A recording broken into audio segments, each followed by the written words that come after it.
नमस्कार दोस्तों। हर कोई इंसान अपनी ज़िंदगी में कुछ बड़ा काम करना चाहता है। हर किसी का सपना होता है कि वो बड़ा आदमी बने। सपने देखने भी चाहिए, क्योंकि सपने देखोगे ही नहीं तो उसे पूरा कैसे करोगे। परंतु सबसे बड़ी आश्चर्य की बात यह है कि बहुत से लोगों को ये तक पता नहीं होता कि वास्तव में वो क्या करना चाहते हैं। और इस बात को आप प्रैक्टिकली करके देख सकते हो। अपने दोस्तों को या आसपास के लोगों को ये पूछ के देखो कि भाई जिंदगी में तुम्हें क्या करना है, तो बड़ी मुश्किल से आपको 2 या 4 बंदे ही ऐसे मिलेंगे जिन्होंने अपना लक्ष्य तय कर रखा हो। और बाकी के लोग, उनका जवाब कुछ इस तरीके से होगा, अरे कुछ ना कुछ कर लेंगे यार, इतनी लंबी चौड़ी जिंदगी पड़ी है, अरे कुछ ना कुछ तो डंगा कर ही लेंगे यार, देखना एक दिन तो मैं कुछ ना कुछ बड़ा करके जरूर बताऊंगा। ये बोलते बोलते वो अपनी पूरी जिंदगी गुजार देते हैं। बोलते रहो, कुछ नहीं होने वाला। सिर्फ बोलने से आज तक किसी का कुछ हुआ है जो आपका हो जाएगा? अरे जिसे ये तक पता नहीं है कि जाना कहाँ है, वो वहां पर पहुंचेगा भी कैसे, और अगर गलती से पहुंच भी गया तो उसे खुद को भी पता नहीं चलेगा कि मंजिल तक पहुंचा कि नहीं, क्योंकि मंजिल तो उसने तय की ही नहीं ना। फिर भटकते रहो जिंदगी भर, इधर से उधर इधर से उधर, किसी को कोई फर्क नहीं पड़ेगा। हाँ, आपको भले अपनी जिंदगी का पता ना हो कि जाना कहाँ है, पर आपकी जिंदगी को ये बात भली भांति पता है कि एक दिन इस बंदे को छोड़ के जाना है।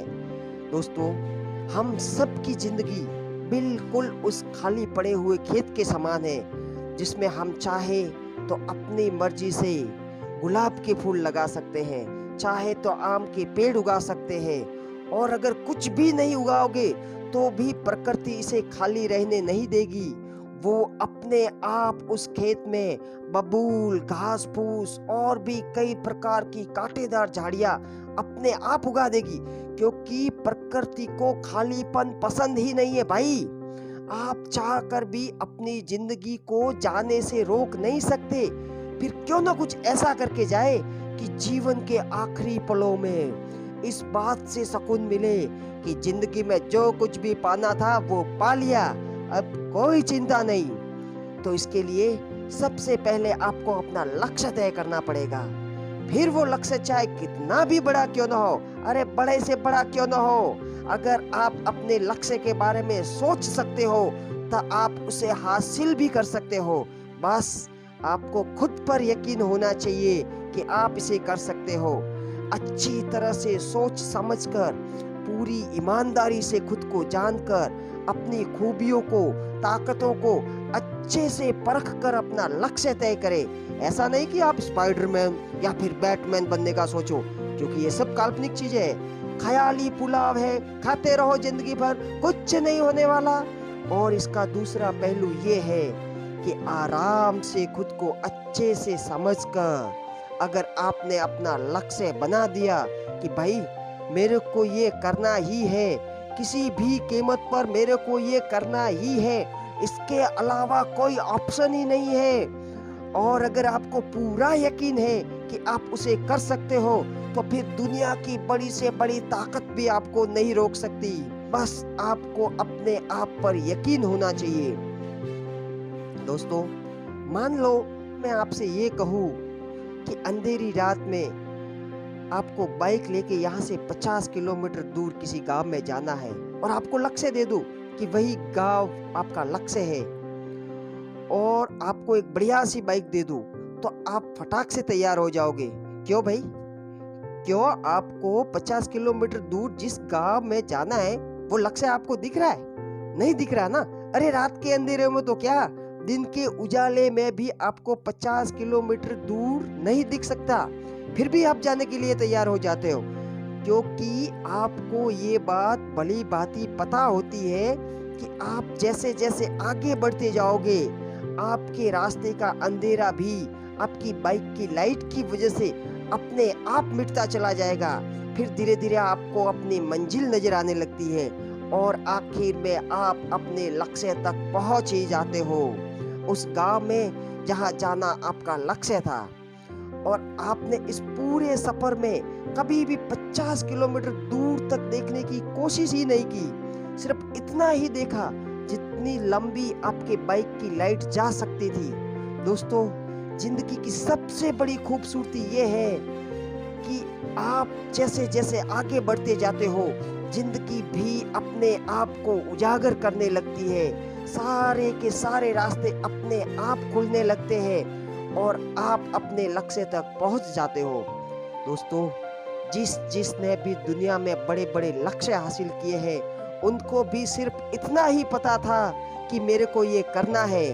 अपने प्रभु श्री रामचंद्र जी से हम इस बात को अच्छी तरह से सीख सकते हैं कि जब हनुमान जी ने उनको ये संदेश दिया कि प्रभु, माता सीता की मैं खोज कर आया, वो लंका नगरी में सागर के उस पार बैठी हुई है, तो प्रभु श्री राम ने उसी क्षण अपना लक्ष्य बना लिया कि लंका नगरी जाकर देवी सीता को सम्मान सहित वापस लाना है।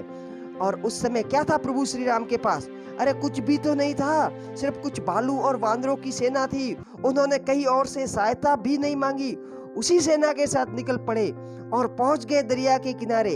अब क्या करें? आगे तो जहां तक नजरें जा रही थी वहां पर पानी ही पानी था। इतनी बड़ी बाधा को सामने देखकर भी भगवान श्री राम विचलित नहीं हुए। पहले उन्होंने समुद्र देव की आराधना की, फिर कोई काम नहीं बना तो उन्होंने थोड़ी शक्ति दिखाई, तो खुद समुद्र देवता ने कहा, प्रभु, आपकी सेना में नल नील नाम के 2 वानर भी मौजूद हैं, जिनके द्वारा फेंकी गई चीज पानी में नहीं डूबती। उनके द्वारा सेतु का निर्माण हो सकता है। फिर क्या था, वानर सेना की मदद से देखते ही देखते सेतु का निर्माण हुआ और प्रभु पहुंच गए उस पार अपनी सेना के समेत।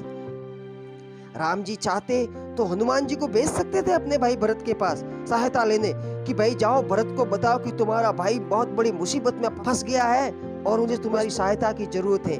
परंतु उन्होंने ऐसा कुछ भी नहीं किया, क्योंकि उनका ध्यान सिर्फ और सिर्फ अपने लक्ष्य पर था, न कि मार्ग की बाधाओं पर। नल नील की बहुत बड़ी खूबी ये थी दोस्तों कि बिना पूछे वो अपनी क्षमताओं के बारे में बताते नहीं थे। आपके अंदर भी बहुत सारी क्षमताएं भरी हुई है, भरोसा करो अपने आप पे। नल नील को पता था, भली भांति पता था कि उनके अंदर ये क्षमता है, पर क्यों बताए बिना पूछे वो किसी को? आप क्या चाहते हो? जिंदगी खुद आपके सामने प्रकट होके हाथ जोड़ के ये कहे कि भाई तेरे अंदर सब कुछ करने की क्षमता है जो तू करना चाहता है, तेरे अंदर वो लक्ष्य पाने की क्षमता है जो तू पाना चाहता है। अरे ऐसा बिल्कुल नहीं होने वाला, बल्कि आपको अपनी जिंदगी को ये बताना पड़ेगा कि अब मैं तुझको उस मुकाम तक ले जाऊंगा जहां तक पहुंचना मेरा लक्ष्य है, और मैं तब तक नहीं रुकूंगा जब तक अपने लक्ष्य को हासिल न कर लूं। तो खुद ब खुद आपके अंदर इतनी एनर्जी भर जाएगी और उसी एनर्जी, उसी ताकत, उसी जुनून के सहारे आप अपने लक्ष्य तक भी पहुंच जाओगे। बस आपको अपना ध्यान अपने लक्ष्य पे रखना है दोस्तों, सिर्फ अपने लक्ष्य पे। धन्यवाद।